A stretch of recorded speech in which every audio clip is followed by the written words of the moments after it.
आज के लेक्चर में हम लोग एपी के लास्ट सेक्शन यानी एरिथमेटिक प्रोग्रेशन को देखने वाले हैं। और एरिथमेटिक प्रोग्रेशन मतलब एपी का ये अंतिम सेक्शन है जिसको आप एरिथमेटिक मीन बोलते हैं उसको, एएम। और फिर आप एनसीईआरटी में 9.1 9.2 पूरा कर सकते हैं। 9.2 पूरा इस टॉपिक से रिलेटेड क्वेश्चन था। हालांकि अगर आप आर्ट्स वाली या केसी ना कर रहे होंगे तो अलग अलग टॉपिक वाइज अलग अलग चैप्टर बना दिया वहाँ पे। तो आज के लेक्चर के बाद जब एपी का सारा कॉन्सेप्ट अच्छे से तैयार हो जाएगा तो आप क्वेश्चन आज के बाद भेज सकते हैं। यानी कल से नेक्स्ट लेक्चर जो हमारा होगा वो प्रॉब्लम से रिलेटेड होगा। तो आज का जो हमारा टॉपिक है उस टॉपिक का नाम है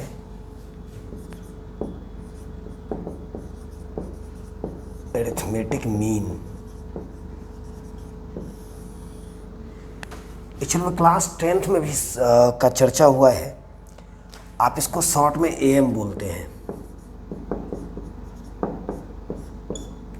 एएम एरिथमेटिक मीन। अब जैसे ही स्टैटिक्स 10th में एक टॉपिक था वहाँ पर मीन आपने पढ़ा है, कैसे किसी नंबर्स का मीन निकालते थे।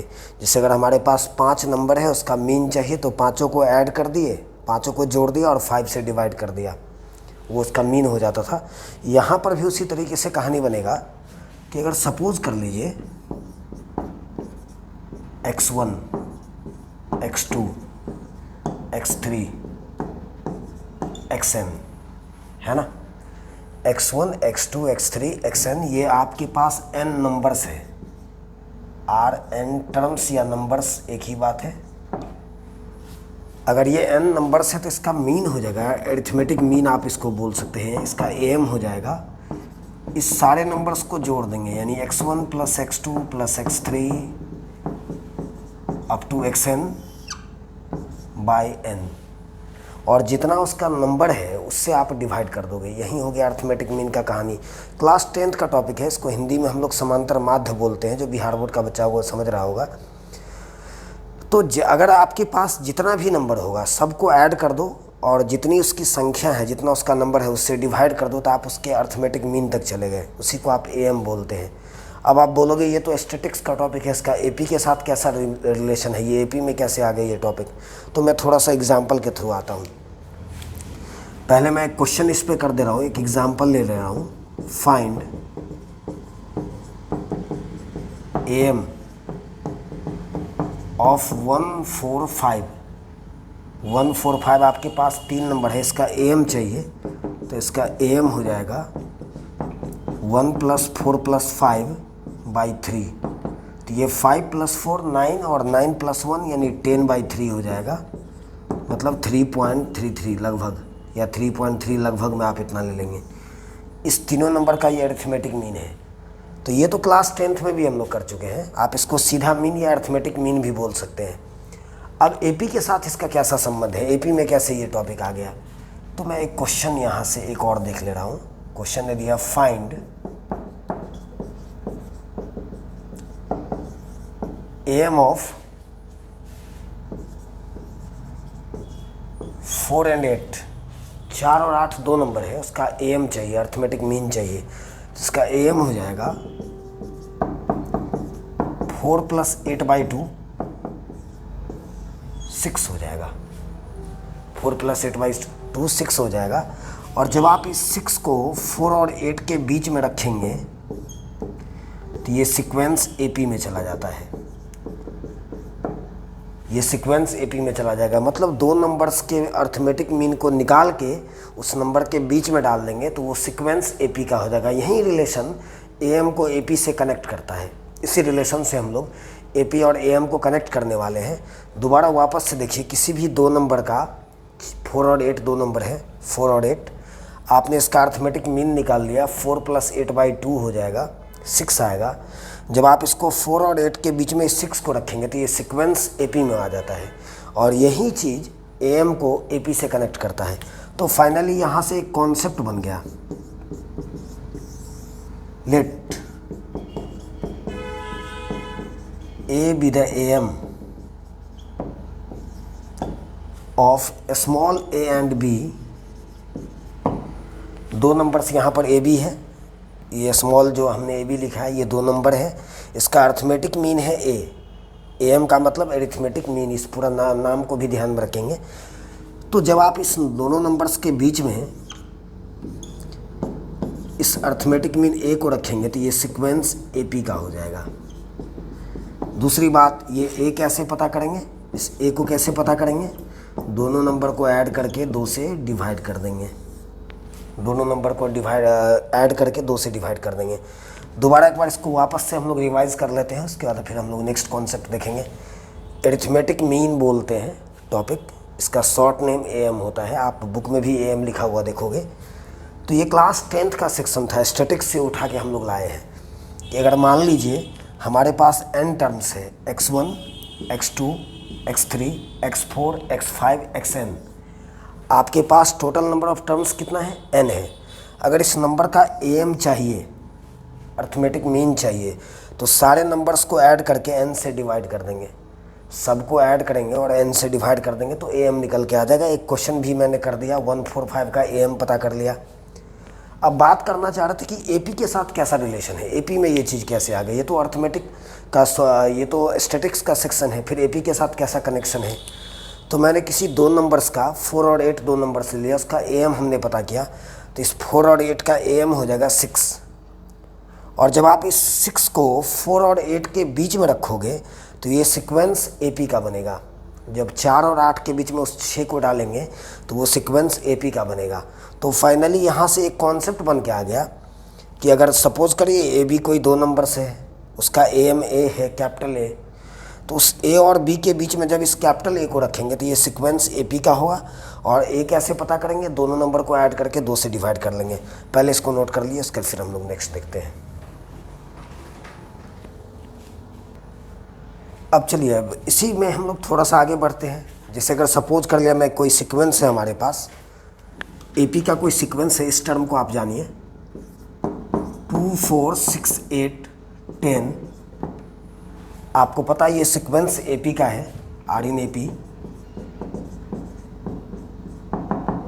तो आप ऐसा बोल सकते हैं, इस चीज़ को आप ऐसे भी बोल सकते हैं कि 2 और 10 के बीच में, 2 और 10 के बीच में 3 अर्थमेटिक मीन है, 3 अर्थमेटिक मीन्स है। क्या सब, 4 6 8। ऐसे समझना है हम लोग को, 2 नंबर्स के बीच में किसी भी नंबर को डाल दो, 2 नंबर्स के बीच में कितना भी नंबर्स को डाल दो, अगर वो सीक्वेंस एपी का बनता है तो मतलब बीच वाला अर्थमेटिक मीन्स है। जो कॉन्सेप्ट अभी हमने देखा कि 2 नंबर का एएम पता किए थे, उसको बीच में रखे थे तो वो सीक्वेंस एपी बन गया था। ठीक उसी बात के रिवर्स जा रहे हैं हम लोग कि जब आप 2 4 6 8 10 एपी में है तो ऐसा आप बोल सकते हैं कि 2 और 10 के बीच में 3 अर्थमेटिक मीन्स है। क्या सब, 4 6 8। यानी इस चीज़ को आप ऐसे भी बोल सकते हैं, हेयर 4 6 8 आर 3 अर्थमेटिक मीन्स। आप इसको शॉर्ट में एएम भी बोल सकते हैं। 3 अर्थमेटिक मीन्स बिटवीन 2 and 10। 2 और 10 के बीच का 3 अर्थमेटिक मीन्स है 4 6 8। तो यहाँ से आज हम एक कॉन्सेप्ट बनाने वाले हैं कि 2 नंबर के बीच में चाहे मुझे 5 अर्थमेटिक मीन बोले, 6 अर्थमेटिक मीन बोले, 10 अर्थमेटिक मीन्स बोले, कैसे पता करेंगे, उसके लिए एक कॉन्सेप्ट हम लोग डिस्कस करेंगे। तो देखिए, छोटा सा एक कॉन्सेप्ट है जिसमें पूरा चैप्टर हम लोगों को बनना है। तो आज का जो हमारा टॉपिक है,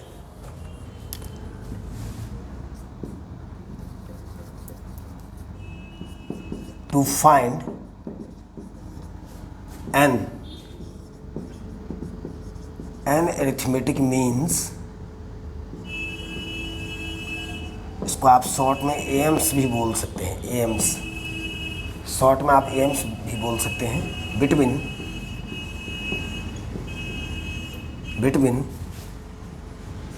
ए एंड बी। आपके पास 2 नंबर है ए बी, उसके बीच में एन अर्थमेटिक मीन्स को कैसे पता करेंगे, टू फाइंड। वापस से दोबारा इस कॉन्सेप्ट को देखिए, जिसका अभी एक हम लोग थ्योरम एक्सप्लेन करेंगे, फिर हम लोग क्वेश्चन भी करेंगे। बस थोड़ा सा थ्योरम पे कंट्रोल कर लेना, क्वेश्चन बहुत आसानी से बन जाता है। टॉपिक हमारा ये है कि ए और बी के बीच में एन अर्थमेटिक मीन्स को कैसे निकालें। एन अरिथमेटिक मीन्स को कैसे निकालेंगे। सिंगल मीन निकालना है तो बहुत आसान है। अगर मान लीजिए आपके पास 4 है और 10 है, इसके बीच में अगर सिर्फ एक मीन चाहिए तो बहुत आसानी से कर लेंगे। 4 + 10/2 यानी 7 आ जाएगा, 7 आ जाएगा। दो नंबर्स के बीच में अगर सिंगल मीन चाहिए तो दोनों को ऐड करके 2 से डिवाइड कर देंगे तो मीन आ जाएगा। और मुझे पता है जब उस मीन को इसके बीच में डालेंगे तो एपी बनेगा। तो 4, 7, 10 एपी है भी। अब यहाँ पे बात हो रही है मोर देन 1 कि जब आपको एक से ज़्यादा अर्थमेटिक मीन्स चाहिए तब क्या करेंगे। उसके लिए एक थ्योरम हम लोग डिस्कस करने वाले हैं। तो चलिए देखिए कैसे करेंगे। लेट कर लिया बेटा, ध्यान रखेंगे आप। A1, A2, A3, capital A लिख रहे हैं मतलब अर्थमेटिक मीन्स का बात कर रहे हैं। First mean, second mean, third mean, fourth mean, इस तरीके से nth मीन है। Are n arithmetic means between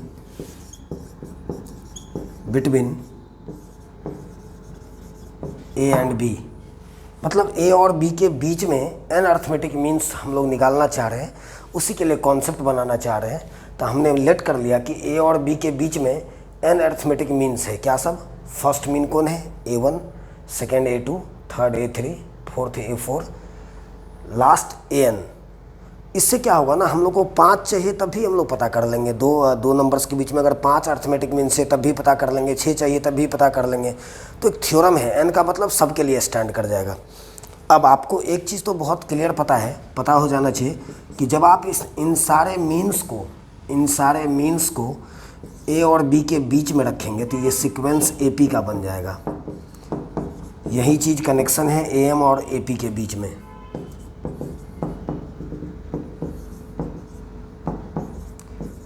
ये सीक्वेंस AP का होगा। जब किसी भी दो नंबर्स के बीच में, वापस से दोबारा इस बात को सुनिए, जब कभी भी किसी दो नंबर्स के बीच में अगर हम लोग मीन्स को रखेंगे, जितना भी मीन हो, 4 मीन हो, 5 मीन हो, तो वो सीक्वेंस AP का होगा। तो ये सीक्वेंस हमारा AP में है। अब चलिए, मैं AP का सारा बात हम लोग जानते हैं, तो AP से हम लोग सारे थ्योरम को यहाँ पर निकालेंगे। तो सोचिए, यहाँ से आपके पास दो नंबर्स क्या सब है? A और B, और बीच में कितना नंबर है बेटा? N नंबर्स है। बीच में N नंबर्स है। तो आपको पता है एक चीज़, मान लीजिए अगर ये 2 उंगली है ना, फर्स्ट और लास्ट, इसके बीच में 3 है, इस 2 के बीच में 3 है, तो टोटल कितना है? 5 है। टोटल 5 है। तो अगर दो नंबर्स के बीच में, मतलब A और B पहला और लास्ट है, इसके बीच में N नंबर्स है, तो इस सीक्वेंस में अगर कोई पूछ दे कि नंबर ऑफ टर्म्स कितना होगा, तो आप बताएंगे यहाँ पे कि सीक्वेंस में नंबर ऑफ टर्म्स होगा n+2। इस सीक्वेंस में नंबर ऑफ टर्म्स कितना होगा? n+2। बीच में अगर n है और एक इधर और एक इधर, तो 2 प्लस हो गया। जैसे अगर 2 उंगली के बीच में अगर बीच में 3 है ना, 2 फिंगर के बीच में अगर 3 है, तो टोटल कितना हो गया? 5। उस तरीके से यहाँ से अगर बीच में n है और एक इधर और एक इधर, तो नंबर ऑफ टर्म्स कितना होगा इस सीक्वेंस में? n+2 होगा। बहुत आसानी से इस चीज़ को देख सकते हैं आप। First, second, third, fourth, fifth, sixth, seventh, n तो यही है, और एक इधर और एक इधर, तो नंबर ऑफ टर्म्स कितना? n+2 हो गया। अब इस सीक्वेंस का, इसमें नंबर ऑफ टर्म्स हम लोग को पता चल गया n+2 है, जिसका फर्स्ट टर्म, इस AP का फर्स्ट टर्म कौन है? A है। फर्स्ट टर्म A है। लास्ट टर्म कौन है? B है। तो लास्ट मतलब Tn+2। आप बोलोगे Tn+2 कैसे? मैंने बोला था लास्ट का कोई डेफिनेशन नहीं है। अगर किसी सीक्वेंस में 10 टर्म है तो लास्ट टर्म उसका 10वां है। अगर किसी सीक्वेंस में 100 टर्म है तो लास्ट उसका 100 वाला टर्म है। अगर किसी में 500 टर्म है तो लास्ट उसका 500 टर्म होगा। तो अगर इसमें नंबर ऑफ टर्म n+2 है तो लास्ट टर्म Tn+2 होगा, यानी Tn+2 = B हो जाएगा। अब यहाँ से ब्रेक करेंगे तो हमें पता है Tn का फॉर्मूला AP में क्या बनता है। आपको याद होगा Tn+2 का फॉर्मूला बनेगा बुआ A + n+2 - 1 × D = B। आप लोग ये फॉर्मूला कैसे हो गया? हम लोग AP में Tn के लिए फॉर्मूला क्या जानते हैं? A + n - 1 × D। अगर यहाँ पे n है तो यहाँ n आ गया। यहाँ अगर n+2 है तो n के प्लेस पर n+2 आ जाएगा। अगर मैं यहाँ इस n के प्लेस पर n+2 लगा दूँ तो यहाँ भी n+2 आ जाएगा। बहुत सीधा है, बाकी a और d जैसे है वैसे ही रहना है। तो फाइनली यहाँ से तोड़ के हम लोग आ गए कितना, a प्लस n+2 से 1 जाएगा तो n+1 हो जाएगा ये, into d equals to b। अब यहाँ से क्या करेंगे हम लोग a को इधर लाएंगे, माइनस में आएगा, हम लोग d निकालना चाह रहे हैं, तो a इधर आएगा तो माइनस में आएगा, तो ये हो जाएगा n+1 into d equals to b minus a। तो यहाँ से d का रिजल्ट आ जाएगा b minus a by n+1। इसी फॉर्मूला तक हमें पहुँचना था, इसी रिजल्ट तक हमें पहुँचना था। हम लोग जब क्वेश्चन अभी बनाएंगे तो इसी फॉर्मूला को यूज़ करेंगे, d का वैल्यू निकालेंगे b minus a by n+1, जहाँ पे आपको हर कुछ पता होना चाहिए। जहाँ पे a क्या है, फर्स्ट टर्म है, a यहाँ पे फर्स्ट टर्म है, b क्या है, लास्ट टर्म है, a फर्स्ट टर्म है, b यहाँ पे लास्ट टर्म है, और n क्या है बेटा, n हो गया number of AIIMS, number of AIIMS. n उस एम का संख्या है। जैसे यहाँ पे मैंने दो नंबर्स के बीच में, ए बी के बीच में कितना एम्स को रखा था, n एम्स को, इसी n का बात हो रहा है। तो सारा कुछ क्लियर हो गया। और जब आप d पता कर लोगे ना, उसके बाद सबको निकाल सकते हैं, a1 निकाल सकते हैं, a2 निकाल सकते हैं, a3। हम लोग एक्चुअल में थ्योरम भी उसी के लिए बना रहे हैं कि अर्थमेटिक मीन्स को कैसे निकाले, a1 कैसे निकाले, a2 कैसे निकाले, a3 कैसे निकाले, a4 an कैसे पता करें। तो चलिए अब a1 कैसे निकालेंगे। नाउ a1 कैसे पता करेंगे। a1 आपको पता है इस सीक्वेंस का सेकेंड टर्म है। देखो फर्स्ट हो गया a और सेकेंड हो गया a1, इस सीक्वेंस का सेकेंड टर्म a1 है। और मुझे पता है AP का सेकेंड टर्म होता है a प्लस डी। अब आपके पास a तो क्वेश्चन में ही ऑलरेडी दिया रहेगा, और d हम लोग यहाँ से पता कर लेंगे, इस पर पुट कर देंगे तो a1 आ जाएगा। उसके बाद बात करेंगे a2 का। तो बताइए तो a2 इसका कौन सा टर्म है, थर्ड टर्म है। और मुझे पता है थर्ड टर्म के लिए AP में फॉर्मूला क्या होता है, a+2d। उसी तरीके से अगर मैं a3 का बात कर लूँ तो a3 हो जाएगा a+3d, a4 a+4d। ऐसे हम लोग कंटिन्यू करते चले जाएंगे। और जब आप इसी तरीके से an तक जाएंगे तो ये हो जाएगा a+nd। दोबारा वापस से एक बार इस थ्योरम को देख लीजिए। और एक क्वेश्चन हम लोग करेंगे, बहुत आसान सेक्शन है। आप 2-3 प्रॉब्लम NCERT के अंदर होगा। बाकी अगर केसी सिन्हा या आर अग्रवाल का बुक अगर आप बना रहे तो एक टाइप होगा 10-12 क्वेश्चन का, जिसमें AM से रिलेटेड सारा प्रॉब्लम्स होगा। वापस से दोबारा देखिए टॉपिक क्या है। आपके पास दो नंबर है AB, उसके बीच में n अर्थमेटिक मीन्स को निकालना है, n अर्थमेटिक मीन्स पता करना है। मतलब n का मतलब 4, 5, 6 थ्योरम है। तो यहाँ पे मैंने बात n का किया। क्वेश्चन में बोलेगा कि दो नंबर कोई भी डाल देगा, उसके बीच में 4 मीन निकालने के लिए, इसका मतलब n के प्लेस पर 4 आ जाएगा। तो मैंने क्या कर दिया कि सारे मीन्स को a1, a2, a3, a4, an को a और b के बीच में सजा दिया। और आपको पता है जब दो नंबर्स के बीच में उसका मीन रखेंगे तो ये सीक्वेंस AP का बनेगा। अब जब AP का बनेगा तो AP का सारा कहानी पता है हम लोगों को। तो पहला काम हमने क्या किया, इसमें नंबर ऑफ़ टर्म्स लिखा। तो नंबर ऑफ़ टर्म्स कैसे, बीच में n और एक इधर तो 2 प्लस हो जाएगा, तो n+2 टर्म होगा। नंबर ऑफ़ टर्म्स n+2 होगा, जिसका फर्स्ट टर्म a के इक्वल है और लास्ट टर्म b के इक्वल है। तो लास्ट मतलब tn+2 b के इक्वल है। तो इसको जब मैंने तोड़ा tn+2 को तोड़ के यहाँ से d निकल गया। d का रिजल्ट कितना है, b minus a by n+1, जहाँ पर a first term, b last term और n नंबर ऑफ एम्स। जैसे 5 अर्थमेटिक मीन्स बोलेगा तो n का वैल्यू 5 होगा। और उसके बाद फिर हमने am तक गया। तो पहले इस कॉन्सेप्ट को आप नोट करिए, उसके बाद हम लोग आगे देखते हैं। तो चलिए एक क्वेश्चन हम लोग इस पर देख लेते हैं, अर्थमेटिक मीन्स से रिलेटेड। दो नंबर्स के बीच में अगर मोर देन 1 अर्थमेटिक मीन्स पूछेगा तो कैसे करना है। सिंगल अर्थमेटिक मीन पूछ दिया तो बहुत आसान है, दोनों को जोड़ना है, ऐड करना है, 2 से डिवाइड कर देना है। अब थ्रू द क्वेश्चन एक आते हैं। क्वेश्चन आपका ऐसे है,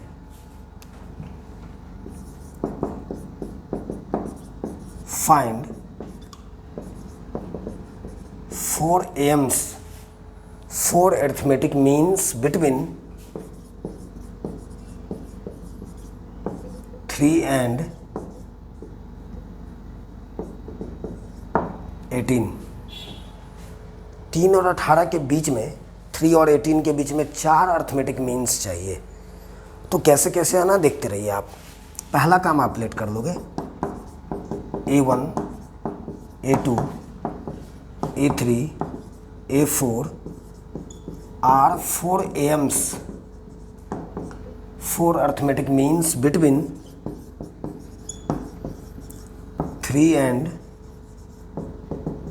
18। तो यहाँ से एक बात तो क्लियर हो गया कि 3 और 18 के बीच में जब इन सारे मीन्स को रखेंगे तो ये सीक्वेंस एपी का हो जाएगा। हालांकि इसका कोई ज़रूरत नहीं है क्योंकि थ्योरम मिल चुका है, बट ये लिखने का आदत रहेगा तो हम लोग को कॉन्सेप्ट ऑलवेज दिमाग पे रहेगा। 3 और 18 के बीच में जब इस चारों नंबर्स को रखेंगे तो ये सीक्वेंस आपका एपी हो जाएगा। तो चलिए अब सारा कुछ क्लियर करिए। बताइए, थ्योरम के अकॉर्डिंग ए और बी के बीच में बात हुआ था तो ए का वैल्यू यहाँ से 3 हो गया, बी हो गया 18।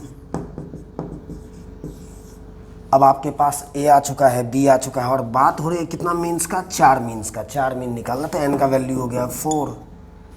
सारा कुछ क्लियर है। अब आपको पता है यहाँ से डी पता करेंगे तो डी के लिए कितना हो जाएगा, b minus a by n plus 1, 18 minus 3 by n plus 1 means 4 plus 1।